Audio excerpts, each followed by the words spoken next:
Patuloy pa rin pong binabantayan ng Pag-asa ang galaw ng super typhoon na may international name na Sinlaku sa labas ng Philippine Area of Responsibility. At para po sa update, kasama natin ang ating resident meteorologist, ang ating weather Tito Alvin Pura na laging may panahon para sa iyo. Good morning, kapatid. Good morning, Mami James, at good morning mga kapatid. Ulat panahon na po tayo ngayong araw ng Miyerkules. Sa kabila nga ng panahon ng tag-init, patuloy nating binabantayan. Ito pong super typhoon sa labas ng ating Philippine Area of Responsibility na naglandfall na kagabi. Dito po sa Northern Marianas Islands, sa itaas na bahagi ng Guam, at sumabit po yan sa areas ng Tinian at Saipan. So naramdaman po nila yung pinakamalalakas na hangin at pinakamalalakas na pag-ulan. Nadulot nito pong super typhoon na may international name na Sinlaku. Ito pong Sinlaku ay may taglilalakas na hangin na nasa 175 km per hour. So humina na po yan ng bagya at nasa typhoon category na po yan after mag-landfall. At yan po ay may pagbugso na umabot sa 215 km per hour. Ito ay naman ay unti-unti nang lumalayo sa general area po ng Northern Marianas area at kumikilos na po yan, pahilagang kanluran sa bilis na 15 km per hour.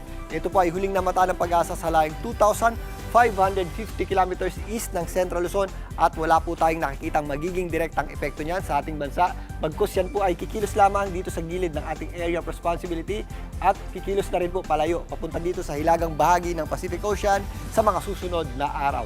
Dahil po dyan, nagpapatuloy po yung mainit at maalinsangang panahon sa malaking bahagi ng ating bansa. Dulot pa rin ng tinatawag nating ridge ng high pressure area na nag-i-extend dito sa Northern Luzon at yung ating easterlies naman ang nagdadala ng mainit at maalinsangang panahon sa natitirang bahagi ng ating bansa. Kaya pag-ingatan o mag-ingat pa rin po tayo sa matinding init ang panahon, lalong-lalo na po pagsapit ng tanghali. Dito sa Metro Manila, magpapatuloy din po ang mainit na panahon, lalong-lalo na sa tanghali. Pagsapit ng hapon, nagiging maulap po ang panahon natin. Pero napakababa po ng ating tsansa ng pag-ulan. Kaya ugaliin po natin ang pag-inom ng tubig para makaiwas po tayo sa dehydration. Maliban po sa matinding init ng panahon, mag-ingat din po tayo sa quality ng ating hangin dahil sa epekto ng sunog sa nabotas.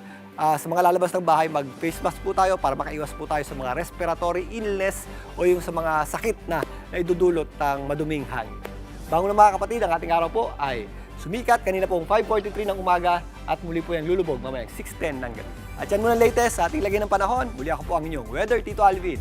Laging may panahon para sa iyo.